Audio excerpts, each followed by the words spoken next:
The Royals will try to end their losing streak as they head to Arlington to face the Rangers, who are back to 500 after winning 4 in a row and 7 of their last 8. The Rangers offensively have been just about as rough as the Royals, but they are averaging 5.3 runs per game in June. Of course, 40 of the 69 runs scored are in 3 of the 13 games, which means they're averaging 2.9 per game in the other 10. As I said, they rank just ahead of the Royals in weighted runs created plus for the year, but they have scored 28 more runs. Offensively, Josh Smith has been great, Wyatt Langford's been pretty good, and so has Corey Seager, and Evan Carter has been excellent since his recall. Otherwise, though, there have been big struggles from Marcus Semien, Adolis Garcia, Jonah Heim, Jock Peterson, and others. Their pitching is a huge strength. They're second in all of baseball in ERA, their starting pitching is second, their relief pitching is 7th.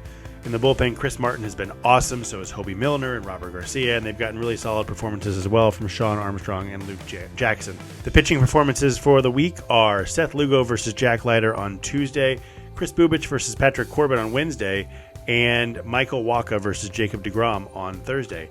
In the first matchup against Leiter, the stuff he has does make it seem like he should be better. He's got a 3.88 ERA, which is good, but a 4.85 expected ERA and just a 19.4% strikeout rate to go along with an elevated 12.1% walk rate. His four-seamer comes in at 97.5 miles per hour, and the results have been really good. A 141 batting average against, 219 slugging percentage, but a relatively low whiff rate on a pitch that hard at 23%.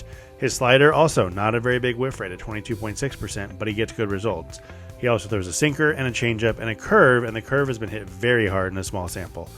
He doesn't really have a platoon split, but he does get lit up the third time through to a tune of a 290, 421, 548 line. On Wednesday, the Royals will face Patrick Corbin, who was signed sort of out of desperation with so many starting pitching injuries for the Rangers, but he started very strong with a 3.13 ERA in his first 6 starts. He's still been fine since then, but not as good with the 4.15 ERA in the sixth sense. Overall, he has a 3.66 ERA with a 4.02 expected ERA, with a 17.9% strikeout rate and 7.7% walk rate. He leads with his slider, throws it about 36% of the time, and it has a matching whiff rate of about 36%. He has a 91 mile per hour sinker that's allowed a 215 average and a 355 slugging percentage. The cutter has been hit some, the changeup and four-seamer as well, but neither is thrown very much. What's interesting is he's allowed a 764 OPS with the bases empty, but that drops to 531 with runners in scoring position, which indicates some regression might be coming.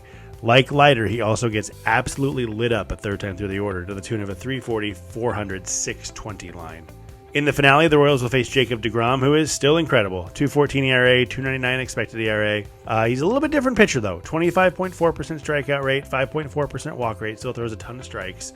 He has allowed just 58 hits and 82 in the third innings. He's backed off his four-seamer a bit to be just 97.1 miles per hour. Opponents are hitting 200 on it. It's really good. The slider continues to be filthy with a 38% whiff rate and 198 average. Changeup is also filthy with a 40% whiff rate and 185 average. And he will throw a curve to lefties that's also been fantastic.